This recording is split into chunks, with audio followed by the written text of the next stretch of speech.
bên bỏ chúng nó á từ từ ó thì bên lòng mù xả cũng xả mông nét xả sung xiết xả có xả mông xả có xả mông giờ thì bé thì nét phòng có mông nó bé thì giờ nó xuống Vậy mỗi chỉ không phải đâu có tí gì nữa. Chẳng nó là mấy cái trong đây nó biết là Có tí gì nữa. đây chỉ xuôi thì em mông nó sao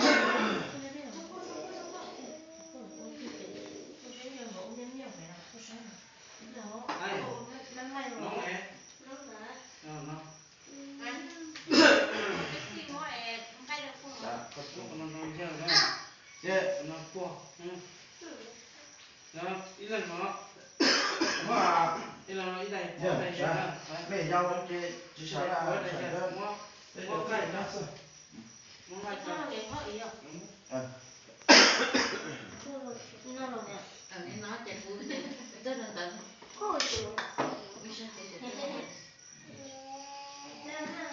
tự nhiên nó lệ tự nhiên nó lệ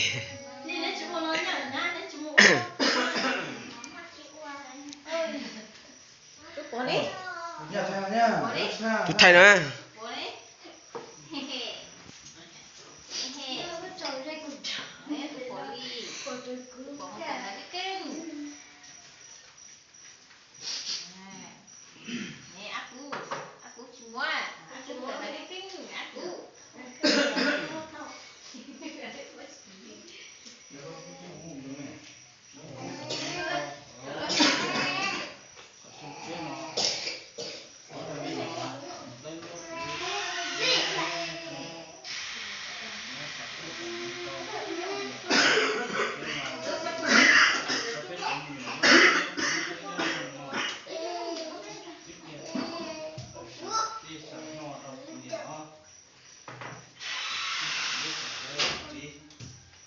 Trên nó cái rồi cái chuẩn nhau với nhau cùng nhau với nhau dùng đi ừ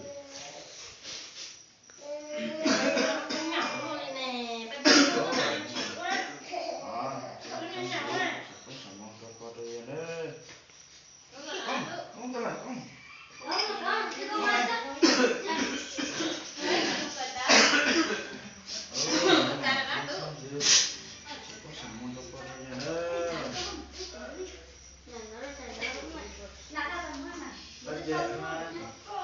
rồi lên ngon quá được chưa nó được chưa mấy người mất chưa thì biết rồi